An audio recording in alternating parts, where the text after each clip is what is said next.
السلام عليكم ورحمة الله وبركاته.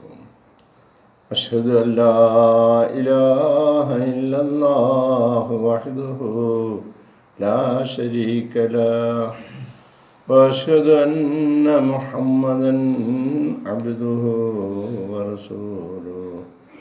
أما بعد فأعوذ بالله من الشيطان الرجيم.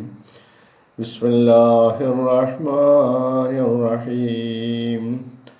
الحمد لله رب العالمين الرحمن الرحيم مالك يوم الدين. إياك نعبد وإياك نستعين. اهدنا الصراط المستقيم صراط الذين أنعمت عليهم غير المغضوب عليهم ولا الضالين.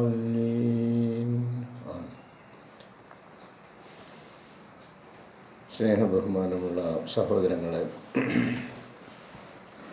നമ്മുടെ പ്രിയങ്കരായ ഇമാം ഹസ്രത്ത് ഖലീഫത്തുള്ള മുനീർ അഹമ്മദ് അസീം അയ്യദഹുല്ലാഹു തആല ബിനിസുൽ അസീസ് 2025 ആഗസ്റ്റ് മാസം 22 ഹിജ്റ വർഷം 1447 സഫർ മാസം 27 നടത്തിയ ജുമാ ഖുത്ബയാണ് ഇന്ന് കേൾപ്പിക്കുന്നത്. ഹസ്രത്ത് ഖലീഫത്തുള്ള തൻ്റെ പ്രഭാഷണം ഇപ്രകാരം ആരംഭിക്കുന്നു. ഈ താൽക്കാലിക ലോകത്ത് ഓരോ ആത്മാവും ചില പരീക്ഷണങ്ങളിലൂടെ കടന്നു പോകേണ്ടതായിട്ടുണ്ട്. വേദനകൾ, നഷ്ടങ്ങൾ, രോഗങ്ങൾ, അനിശ്ചിതത്വം, അനീതി ഇവയൊന്നും വെറും സാധാരണമായ കാര്യമല്ല. മറിച്ച് ഭൂമിയിലെ ജീവിതത്തിന് രൂപം നൽകുന്ന ഭാഗങ്ങൾ, അംശങ്ങൾ തന്നെയാണ് അവ. അള്ളാഹു നമ്മെ അറിയിച്ചിട്ടുണ്ട്, ഈ ലോക ജീവിതം ഒരു പരീക്ഷണശാലയാണെന്ന്. നമ്മുടെ വിശ്വാസത്തിൻ്റെ ആത്മാർത്ഥത വെളിപ്പെടുത്തുവാൻ വിധിക്കപ്പെട്ടിരിക്കുകയാണ്. അതുപോലെ നമ്മുടെ സമർപ്പണം എത്ര ആഴത്തിലുള്ളതാണ് എന്നും അളക്കപ്പെടുന്നതാണ്.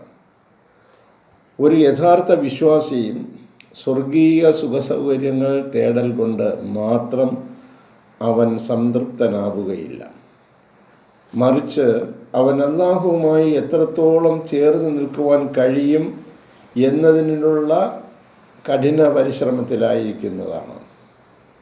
സ്വർഗത്തിൻ്റെ ഉടമസ്ഥനാണവൻ.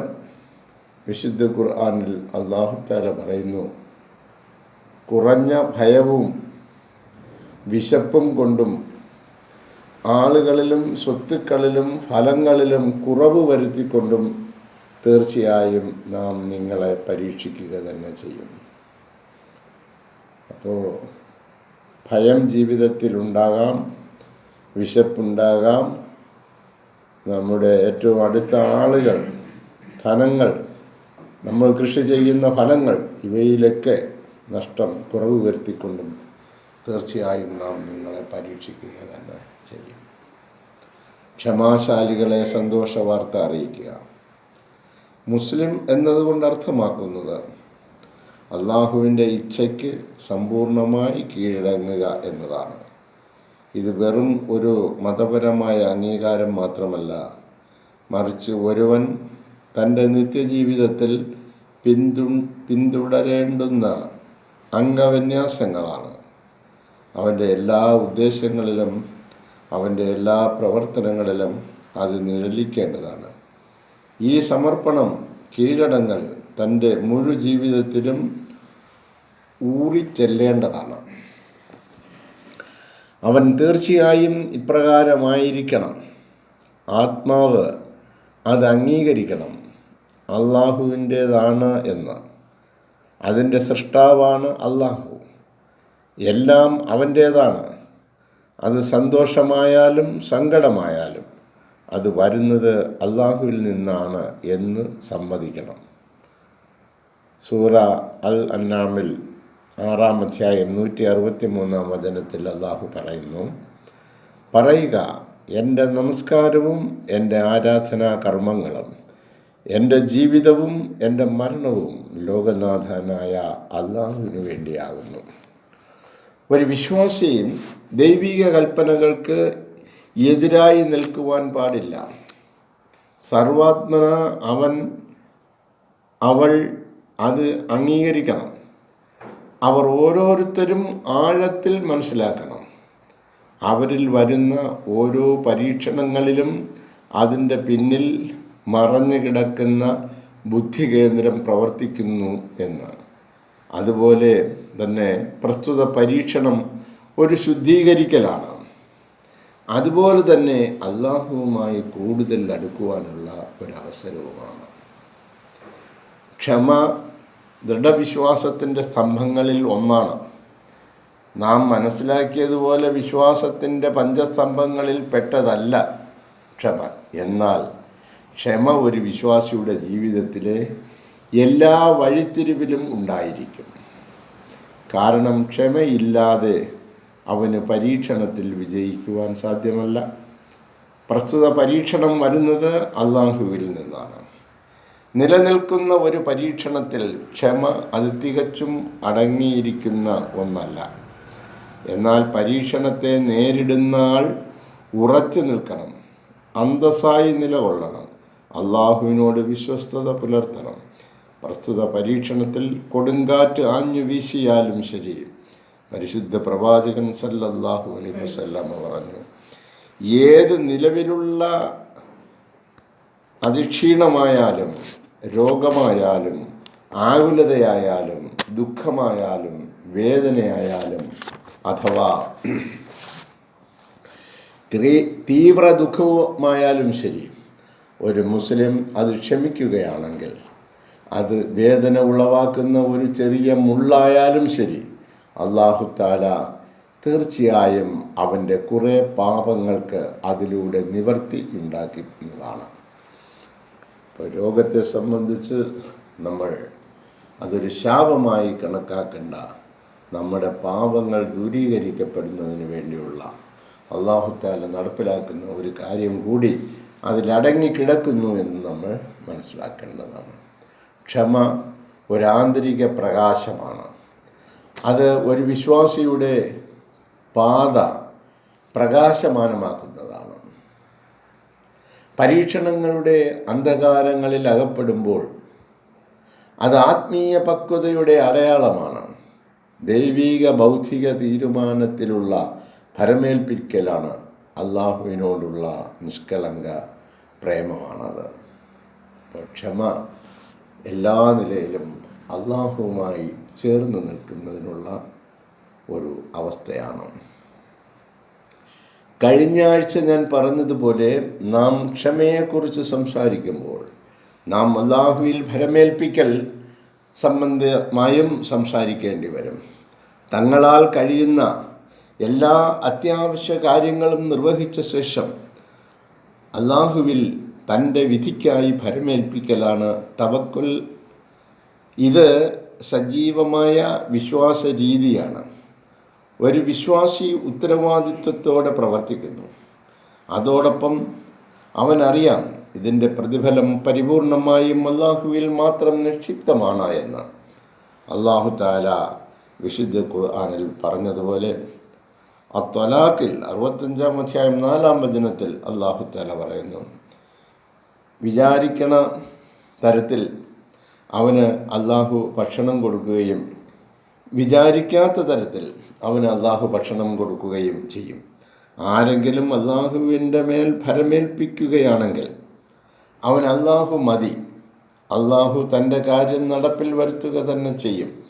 എല്ലാ കാര്യത്തിനും അള്ളാഹു ഒരു വ്യവസ്ഥ നിശ്ചയിച്ചിരിക്കുന്നു. തവക്കുൽ അഥവാ ഭരമേൽപ്പിക്കലിൽ സമ്പൂർണ്ണ മാതൃക പരിശുദ്ധ പ്രവാചകൻ മുഹമ്മദ് മുസ്തഫ സല്ലല്ലാഹു അലൈഹി വസല്ലമയിൽ ആകുന്നു. യുദ്ധവേളകളിൽ, പീഡനാവസരങ്ങളിൽ, ഏകാന്ത നിമിഷങ്ങളിൽ അദ്ദേഹം ഒരിക്കലും അള്ളാഹുവിൻ്റെ വാഗ്ദാനങ്ങളിൽ സംശയാലുവായിട്ടില്ല. അദ്ദേഹം സല്ലല്ലാഹു അലൈഹി വസല്ലമ തൻ്റെ അനുചരന്മാരെ ഇപ്രകാരം പഠിപ്പിക്കുകയുണ്ടായി: വിജയം ശക്തി കൊണ്ടുവരില്ല, മറിച്ച് ദൃഢവിശ്വാസം വിജയം കൊണ്ടുവരുന്നതാണ്. നല്ലതുപോലെ മനസ്സിലാക്കിയിരിക്കുക, ഈ ലോകം നമ്മുടെ ശാശ്വതമായ ഭവനമല്ല. ഇവിടം ഒരു പരീക്ഷണാലയമാണ്. ഓരോ ആത്മാവിൻ്റെയും സത്യത തെളിയിക്കുന്ന കണ്ണാടിയാണ് ഇവിടം. അല്ലാഹു തആല പറയുന്നു സൂറ അൽ മുൽക്കിൽ 67-ാം അധ്യായം 3-ാം വചനത്തിൽ അല്ലാഹു തആല നമ്മോട് പറയുന്നു, നിങ്ങളിൽ ആരാണ് ഏറ്റവും നല്ല പ്രവൃത്തി ചെയ്യുന്നത് എന്ന് പരീക്ഷിക്കുവാൻ വേണ്ടി മരണത്തെയും ജീവിതത്തെയും സൃഷ്ടിച്ചവനാണവൻ. അവൻ അജയ്യനും ഏറെ പൊറുക്കുന്നവനുമാകുന്നു. അപ്പം മരണത്തെയും ജീവിതത്തെയും സൃഷ്ടിച്ച അല്ലാഹു നമ്മളെ പരീക്ഷിക്കുക തന്നെ ചെയ്യും. പരീക്ഷണങ്ങൾ ഒരിക്കലും ശിക്ഷകളല്ല, മറിച്ച് ഒരു വ്യക്തിയുടെ യഥാർത്ഥ പ്രകൃതം എന്താണ് എന്ന് വെളിപ്പെടുത്തലാണത്. ഈ പരീക്ഷണങ്ങൾ ഒരു വിശ്വാസിയെ അവൻ സ്വയം ശുദ്ധീകരിക്കുവാൻ പ്രാപ്തനാക്കുന്നു. ഈ ലോകത്തിലെ ഭ്രമങ്ങളിൽ നിന്ന് അവൻ ബന്ധം വേർപെടുത്തുന്നു. അവൻ അല്ലാഹുവിലേക്ക് കൂടുതലായി അടുക്കുന്നു. അനന്തതയിലേക്കുള്ള യാത്രയ്ക്കായി അവൻ തയ്യാറെടുക്കുന്നു. സ്വർഗം എന്നത് നിസ്സംശയം അസാധാരണവും മനോഹരവുമായ ഒരു പ്രതിഫലം തന്നെയാണ്. ഒരു യഥാർത്ഥ വിശ്വാസിക്ക് അതിനേക്കാൾ വലിയ പ്രതീക്ഷയാണുള്ളത്. അവൻ അല്ലാഹുവിനെ കാണുന്നതിനെയാണ് തേടുന്നത്. അല്ലാഹുവുമായി ഒരു ബന്ധപ്പെടലിനെ തേടുന്നു. അവൻ്റെ സാമീപ്യം തേടുന്നു. അവൻ്റെ സ്നേഹം നേടാൻ കൊതിക്കുന്നു.